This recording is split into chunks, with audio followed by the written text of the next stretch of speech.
Friends, welcome back to our YouTube channel electrical knowledge. और आज के इस वीडियो में हम लोग बात करने वाले हैं पीटी फ्यूज फेल रिले के बारे में। इसी को हम लोग क्या कहते हैं, वीटीएस रिले। क्या कहते हैं हम लोग, वीटीएस रिले। यहाँ पर वीटी का मतलब होता है वोल्टेज ट्रांसफार्मर और यस का मतलब होता है सुपरविजन।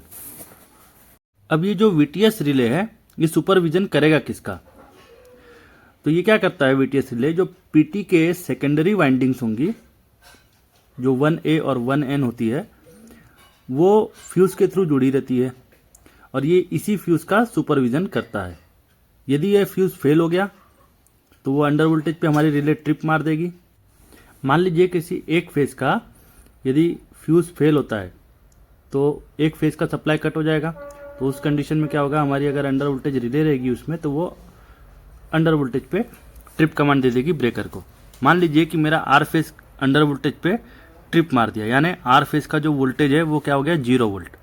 तो उस कंडीशन में हम लोग क्या सोचेंगे कि भाई लाइन कट हो गई है, या हमारा पीटी फेल हो गया, या फिर रिले फॉल्टी है। हमारे ऐसे 3-4 कंडीशन हमारे दिमाग में आएंगे।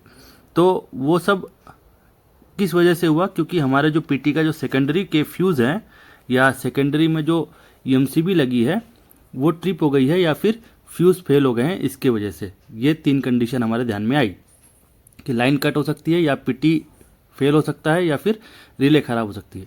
इसके कारण क्या होगा, हमारा जो ट्रबल शूटिंग का टाइम होगा वो बढ़ जाएगा।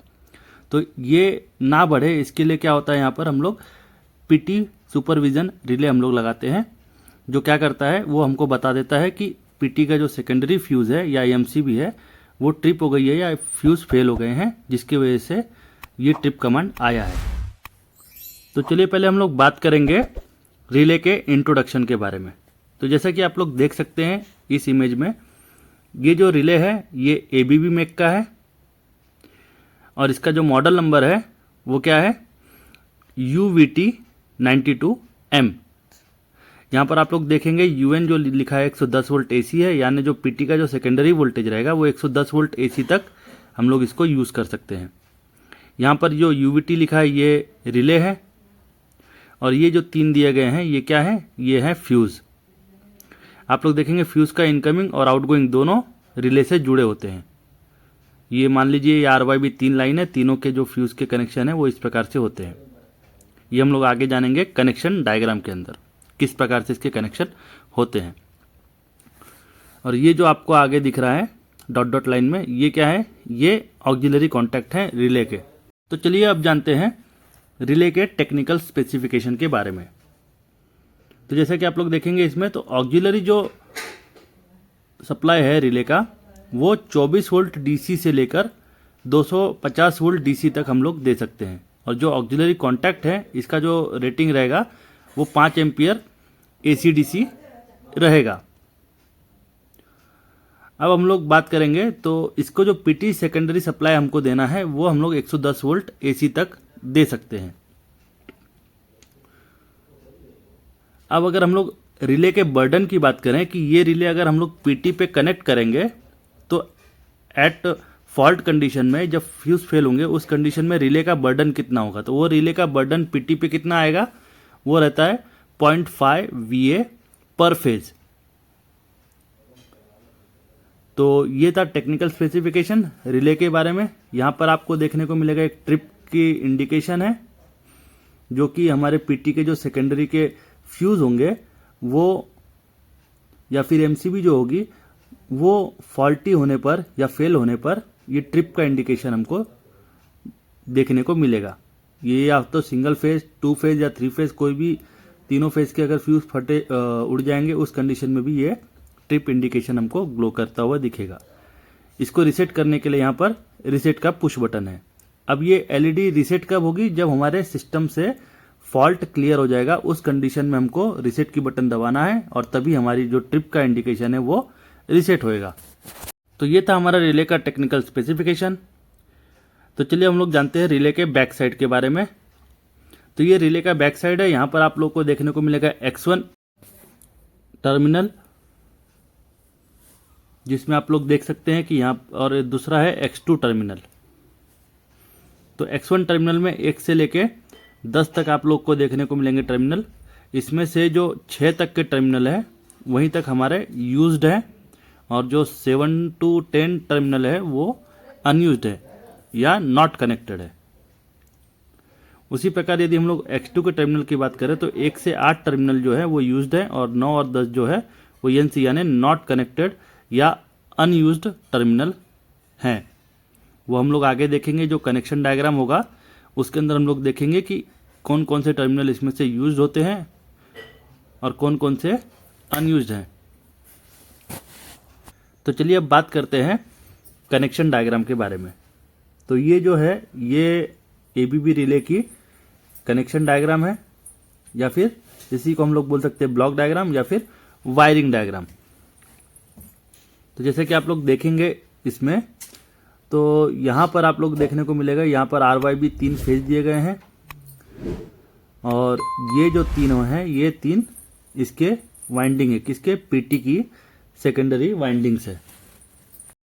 अब यदि हम लोग इसकी बात करें सेकेंडरी वाइंडिंग के कनेक्शन की, तो यहाँ पर आप लोग देखेंगे यहाँ पर RYB 3 फेज के 3 सेकेंडरी वाइंडिंग है। ये नीचे वाले जो है उसके 1A हो गए और ऊपर वाले 1N हो गए RYB के। ये तीनों स्टार करके क्या किया हुआ है, 1N को अर्थ कर दिया गया है। और जो RYB के 1A है वो क्या हुआ, वो फ्यूज के माध्यम से लोड के साथ जुड़े हुए हैं। अब यहाँ पर लोड क्या होगा, यदि PT की जो सेकेंडरी वाइंडिंग है वो मीटरिंग की होगी तो लोड हो गया हमारे मीटर। यदि PT का सेकेंडरी वाइंडिंग जो है वो प्रोटेक्शन का होगा तो वो लोड क्या हो जाएगा, हमारा रिले। ये हमको ध्यान में रखना है। चलिए अब बात करते हैं कनेक्शन की। तो यहाँ पर RYB 3 जो PT के सेकेंडरी है वो फ्यूज के माध्यम से लोड के साथ जुड़े हुए हैं। अब यहाँ पर हम लोग देखेंगे R फेज के फ्यूज की। तो यहाँ पर R फेज का जो फ्यूज का इनपुट है वो X1 के 1 में जाके जुड़ गया है। टर्मिनल जो हम लोगों ने देखा था X1 का 1 नंबर, उसी प्रकार जो फ्यूज का आउटपुट है वो X1 के 2 नंबर में जुड़ा हुआ है R फेज का। Y फेज की बात करें तो Y फेज का जो फ्यूज का इनपुट है वो X1 के 3 नंबर में जाकर जुड़ा है। जैसा कि आप लोग देख सकते हैं वो कहाँ जुड़ा है, X1 के 3 नंबर में, और आउटपुट X1 के 4 नंबर में जाके जुड़ गया है। उसी प्रकार B फेज जो है, B फेज का इनपुट है X1 के 5 नंबर में, और B फेज का जो फ्यूज का आउटपुट है X1 के 6 नंबर में जुड़ गया है। तो यहाँ पर क्रमशः X1 के जो है 1 से लेकर 6 टर्मिनल ही यूज में आते हैं, बाकी जो टर्मिनल थे वो नॉट कनेक्टेड थे। जो डॉट डॉट लाइन है ये रिले के, जो अपना ABB का रिले है UVT92M, इसका इंटरनल ब्लॉक डायग्राम है या इंटरनल सर्किट डायग्राम है। अब हम लोग बात करते हैं X2 के बारे में। तो जो X2 टर्मिनल है उसका 1 और 2 जो है वो पॉजिटिव और निगेटिव सप्लाई के लिए है, जो कि है ऑक्सिलरी सप्लाई, जो हमारा 24 वोल्ट से लेकर 250 वोल्ट DC रहेगा, AC नहीं रहेगा, यहाँ गलती से आ गया है, वो DC रहेगा। ये क्या है, ये उसके हैं ऑक्सिलरी टैक्ट्स। अब इसकी जो रेटिंग है वो कितनी रहेगी, ये हमारी रहेगी 5 एम्पियर। अब आप लोग यहाँ पर देखेंगे तो ये जो है X2 का 4 नंबर वो कॉमन है, 5 नंबर NO है और 3 नंबर NC है। उसी प्रकार X2 का जो 7 नंबर है वो कॉमन है, 6 नंबर NO है और 8 नंबर NC है। तो इस प्रकार जो X2 का 1 से लेके जो 8 नंबर तक के टर्मिनल है वो तब यूज में आते हैं, बाकी सब अनयूज्ड है। अब यहाँ पर जो E है वो रीसेट पुश बटन है, और जो इंडिकेशन दिया गया है D वो ट्रिप का इंडिकेशन है, LED इंडिकेशन। ये थी इसकी कनेक्शन डायग्राम। अब चले जानते हैं वर्किंग के बारे में। तो इस डायग्राम में हम लोग रिले की वर्किंग को जानेंगे कि रिले वर्क कैसे करता है उसके बारे में। तो आप लोग देख सकते हैं यहाँ पर जो रेड, येलो और ब्लू कलर में वाइंडिंग दिखाई गई है वो PT की सेकेंडरी वाइंडिंग है। ये R फेज, ये Y फेज और ये B फेज की सेकेंडरी वाइंडिंग है। ये R फेज का 1A 1N, Y फेज का 1A 1N, और जो तीसरा है ये B फेज का 1N और 1A दर्शाए गए हैं। और ये जो नीचे आपको दिखने को मिल रहा है ये क्या है, ये अंडर ओवर वोल्टेज रिले है, एज अ लोड हम लोगों ने यूज़ किया। तो ये रिले का R फेज, Y फेज और ये B फेज है।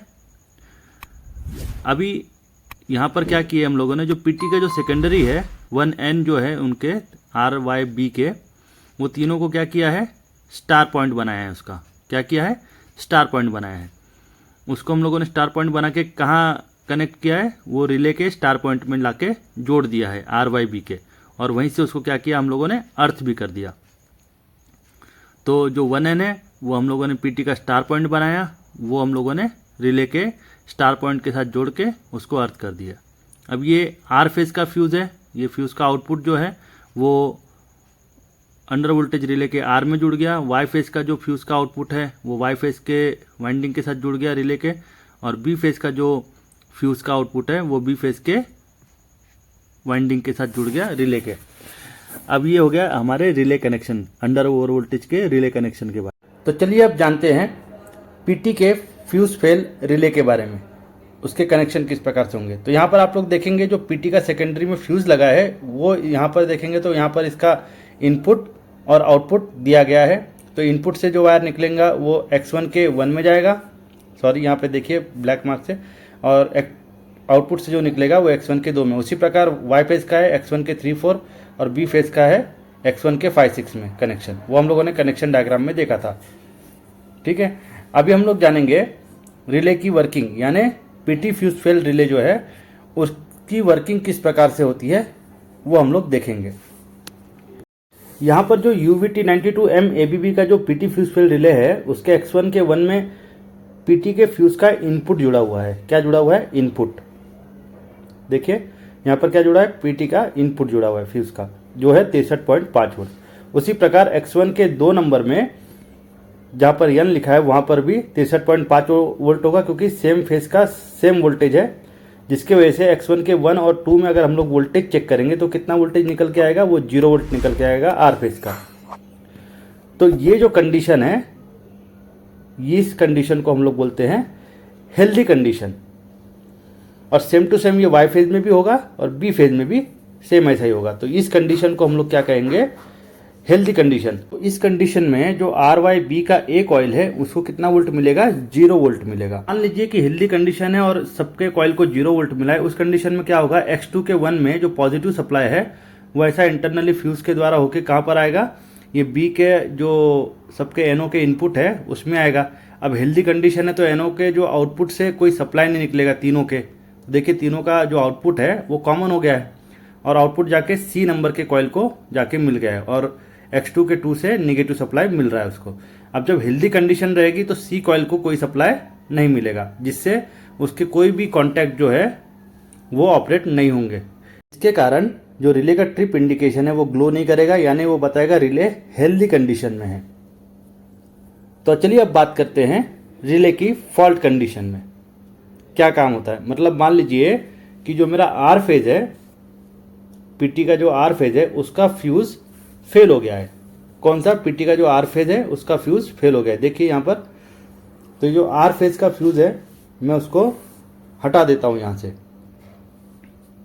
तो जैसे फ्यूज हमारा फेल हो जाएगा तो वहाँ पर क्या क्रिएट होगा, ओपन सर्किट क्रिएट हो जाएगा रिले के कॉइल के और पीटी के बीच में। तो इस कंडीशन में क्या होगा, पीटी का जो आर फेज है उसका जो 1A है वो हमारा यहाँ पर जो X1 के 1 के साथ जुड़ा हुआ है, पीटी का 1A जो कि 110 वोल्ट होगा वो यहाँ पर वोल्टेज दिखाएगा। और यहाँ पर जो मैं N लिखा हूँ जो न्यूट्रल मिलेगा वो कहाँ से मिलेगा, जो 1N है रिले के यहाँ पर जुड़ा हुआ है वो वाइंडिंग के द्वारा होके रिले के यहाँ पर हमको न्यूट्रल मिलेगा। सॉरी ये 110 वोल्ट नहीं रहेगा, ये होगा हमारा 63.5 वोल्ट, क्योंकि पर फेज में पीटी लगी है और यहाँ पर न्यूट्रल पे हमको मिल जाएगा 0 वोल्ट के आसपास। तो ये न्यूट्रल हो गया, ये फेज हो गया, ये न्यूट्रल हो गया। तो यहाँ पर हमको वोल्टेज कितना मिला, 63.5, जिसकी वजह से ये जो कॉन्टैक्ट है वो NO से NC हो जाएगा। अब क्या होगा, जो X2 का 1 है जहाँ पर पॉजिटिव सप्लाई वो वहाँ से एक्सटेंड होके NO के इनपुट से NC बन के निकलेगा और वो जाएगा C कॉइल के A1 में मान लो, और ये X2 से जो है निगेटिव सप्लाई मिल जाएगा। तो C कॉइल ऑपरेट हो जाएगी, उसके आउटपुट कॉन्टैक्ट चेंज हो जाएंगे, जो NO थे वो NC हो जाएंगे, और ये जो कॉन्टैक्ट है G के पास ये भी NC हो जाएगा, चेंज हो जाएगा। अब क्या होगा, यहाँ से ही पॉजिटिव सप्लाई एक्सटेंड होगा और ट्रिप इंडिकेशन को मिल जाएगा, और ये जो ट्रिप की LED है वो हमारी ग्लो करने लगेगी, यानी सिस्टम में कोई फॉल्ट है, कोई फ्यूज़ फेल हो गया है जिसके कारण ये ट्रिप इंडिकेशन बता रहा है। इसको रीसेट करने के लिए ई वाली बटन दबानी है और यह फॉल्ट रीसेट कब होगा, जब हमारा फॉल्ट क्लियर हो जाएगा, यानी पीटी के जो फ्यूज़ है वो ओके हो जाएंगे, तभी हम लोग रीसेट बटन दबाएंगे, तब हमारा फॉल्ट क्लियर होगा। तो दोस्तों इस प्रकार हम लोगों ने आज के इस वीडियो में जाना पीटी फ्यूज़ फेल रिले के वर्किंग के बारे में, कनेक्शन के बारे में और उसके इंट्रोडक्शन के बारे में। आपको आज का यह वीडियो कैसा लगा? वीडियो यदि अच्छा लगे तो वीडियो को लाइक करें, शेयर करें और सब्सक्राइब करना ना भूलें। मिलते हैं अगले वीडियो में और कोई नई अच्छी जानकारी के साथ। तब तक के लिए जय हिंद।